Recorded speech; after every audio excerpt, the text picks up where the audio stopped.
অঞ্চলৰ এই পূজা স্বভাৱটো মোৰো ভাল লাগে কেতিয়াবা আকৌ বৰ বিপদত পেলাই যায় বাৰু জবা ঘৰ যায় নেকি ক'ত গ'ল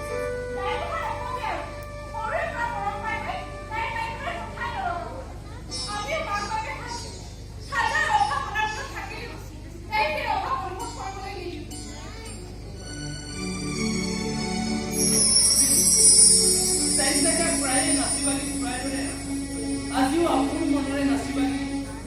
চঞ্চলা গাভৰুজনী হৈ বতাহৰ মধুৰ সুৰৰ লাগি মতলীয়া হৈ আপোন পাহৰা হৈ